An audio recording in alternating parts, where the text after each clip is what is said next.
Alrighty guys, we're going to talk about the insect kingdom and its connection to spirituality and its extraterrestrial nature.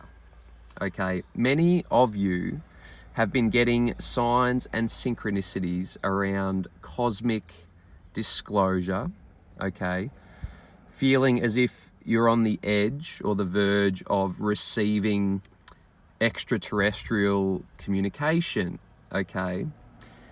And many of you are wondering where this is going to come from. Is it going to come from the sky? Is there going to be a mothership that appears and beams you up or whatever? And yes, those events do take place. However, the insect kingdom is very significant here, and the extraterrestrial beings that live in this universe, they are here with us on planet Earth, and they always have been, and they are the insects. And many of you have already realized this and had mystical experiences with certain insects. So basically, Mother Ayahuasca revealed this to me maybe a year or so ago. I started to become aware of this energy, the consciousness of the insect kingdom. I drank Mother Ayahuasca. I was deep in the New South Wales jungle with my friend, my shaman friend, Cosmic Colin. And I was journeying into my infinite living mind, with the assistance of Mother Ayahuasca. And what I experienced in this particular ceremony was the mosquitoes that would come and fly right by my ear. Because Mother Ayahuasca had put me in such a state of sensitivity and openness, I was just so expanded, just my heart chakra was expanded like just infinitely, so vastly. I was just so incredibly sensitive. The mosquitoes that would pass by my ear would emanate a vibration that would surge through my entire energy field, my entire being. It was like an enormous wave of energy that would move through my energy field, and it was blissful. It was very pleasurable. It was very euphoric. It was very healing. It was very powerful, just this vibration from a single mosquito.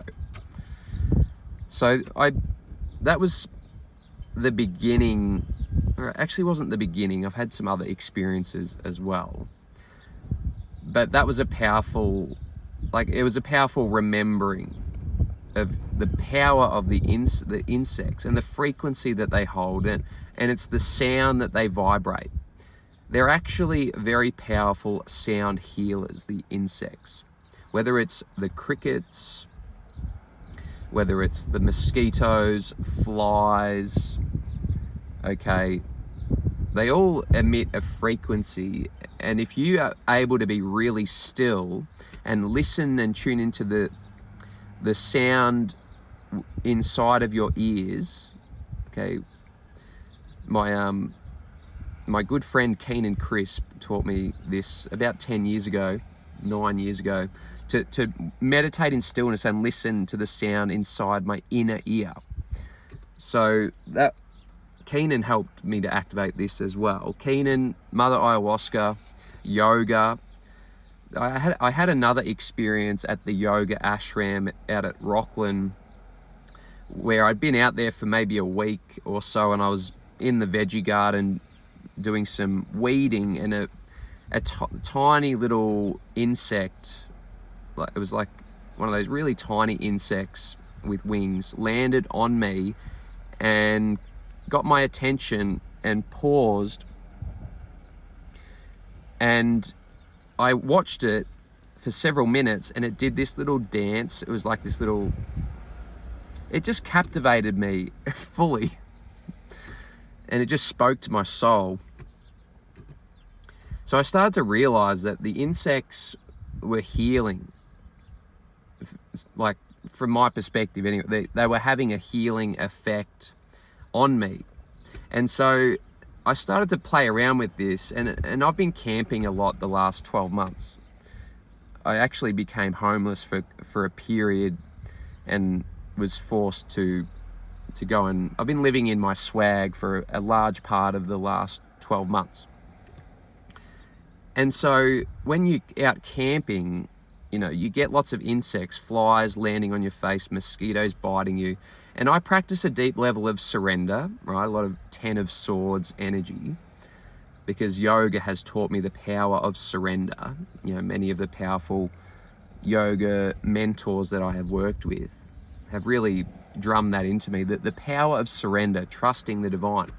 And so anyway, what I play around with a lot is just letting flies, like if a fly lands on my face or somewhere on my body, I don't shoo it away. I let it crawl on me, and I be very still. And I use that as an opportunity to go into meditation, to the present moment. And what happens, it's amazing the level of sensitivity. When a fly or a gnat or a mosquito lands on you, or if a mosquito bites you, right, I just let them bite me. Because I know that, like, I trust the divine. I know that the divine works through all things. So I'm not afraid of anything. You know, spiders, I let spiders crawl on me. You know, I'll let spiders bite me. They won't bite you if you're being really still. But like, if a spider's gonna bite you, it's gonna bite you. It's gonna activate your spidey senses, your sixth sense. So the insects are working to help us, and we've been programmed that, like, you put on AeroGuard, your insect repellent, and shoo them away and stay inside, you know. But actually, if you're open to, like, receiving healing from everywhere, you'll realize that the insects are there to help you and to heal, and to activate certain things within you. DNA. They boost your immune system. Like, mosquitoes will infect you with pathogens, viruses, bacteria that challenge your immune system and make it stronger, because your immune system has to adapt to overcome any bacteria or pathogens or viruses. Like, we don't need to be afraid of, like, Spirit has shown me this very clearly. And of course, take what resonates and leave what doesn't. You know, please use your own discernment. Please listen to your own intuition. Please do not just blindly trust what I say. Meditate on these concepts for yourself. I'm not here preaching to anyone. I'm not here stating, like, that this is the truth. Like, this is just what's true for me. So there's a lot of power in, like, letting flies crawl over your face. When I am out camping, and if flies land on my face and they, you know, yeah, my initial reaction will sometimes be to shoo it away. But what I've learned to do is just to be still, and it's amazing how much energy it moves through your body when you just let a fly crawl on your face, or when you let a mosquito bite you and just feel it, like, biting you, and then it creates a histamine response, an inflammatory response in the body, and you feel into that. It takes you very deep into meditation, into the divine. The insects, like, everything does this, actually. It's not just the insects, but I'm just using the insects as an example in this video. But the insects take you deep into the divine, and they take you into healing, and they help move a lot of energy through your body, through your energy field. And it's such a beautiful thing. And they've got messages, and you'll even notice that when you start to engage with the insects, particularly like a dragonfly, like, I have sometimes dragonflies land on me, and I'll look at them, look at their face, and connect with them, and they look very extraterrestrial. And you can download knowledge and wisdom from just connecting with them. So I invite you to just be open to connecting with the insect kingdom. Take what resonates, leave what doesn't. Namaste. Hope you have a beautiful day.